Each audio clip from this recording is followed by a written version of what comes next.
Putin personality గురించి 70 ఏళ్లు దాటి ఏళ్లు గడుస్తున్నా కూడా ఇప్పటికీ ఫిట్గా కనపడటం గురించి రకరకాల కథలు వినిపిస్తూ ఉంటాయి. వచ్చే 20 ఏళ్ళు ఫిజికల్గా యాక్టివ్గా ఉండడం కోసం రకరకాల థెరపీల్ని పుతిన్ ఫాలో అవుతారని కొందరు మాట్లాడుతూ ఉంటే, అసలు పుతిన్ బాడీ లాంగ్వేజ్ ప్రత్యర్థులను హ్యాండిల్ చేసే తీరే పెద్ద కేస్ స్టడీ అని వరల్డ్ డిప్లొమసీలో ఇప్పుడు చెప్తూ ఉన్నారు. సపోజ్ అమెరికా ప్రతినిధి క్రెమ్లిన్లో పుతిన్ని కలవడానికి వెళ్ళేసరికి ఆర్డర్ ఆఫ్ లెనిన్ మెడల్ తీసి మీ సిఐఏ డెప్యూటీ బాస్కి ఇది ఇవ్వండి, ఆమె కొడుకు ఉక్రెయిన్తో వార్లో మా రష్యా తరపున ఫైట్ చేసి చనిపోయాడు అని మెడల్ ప్రజెంట్ చేయడాన్ని ప్రపంచం చూసింది. అంటే మీరు మా మీద ఎలిగేషన్ చేద్దామని వచ్చారు, మీ దేశం వాళ్ళే రష్యా తరపున ఫైట్ చేస్తున్నారు చూసుకోండిరా అని మొదటే మొట్టిగా వేయటం, సైకలాజికల్గా డామినేట్ చేయటం. ఇలాంటి టెక్నిక్స్ పుతిన్ దగ్గర చాలా ఉంటాయి.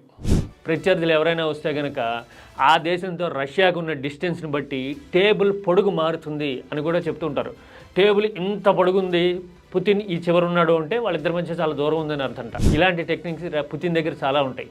ఇవే కాదు, మైక్ సవరించే తీరు దగ్గర నుంచి వాచ్ సర్దుకోవడం దగ్గర నుంచి ప్రతిదీ తన చుట్టూ ఉన్న టీంకి సిగ్నల్స్ ఇస్తాడని, ఇంటర్నేషనల్ మీటింగ్కి ముందే 2-3 వెర్షన్స్ రెడీ చేసుకుంటారని, అందులో ఏ వెర్షన్ పిక్ చేసుకోవాలి అనేదానికి ఇవన్నీ సిగ్నల్స్ అని కూడా రీసెర్చర్స్ భావిస్తూ ఉంటారు. ఇవన్నీ చూస్తే పుతిన్ రష్యాలో చరిష్మాటిక్ అయితే ప్రపంచానికి ఒక ఎనిగ్మా, అంటే డీకోడ్ చేయడానికి అంత ఈజీగా దొరకని పర్సనాలిటీ అని అనిపిస్తుంది.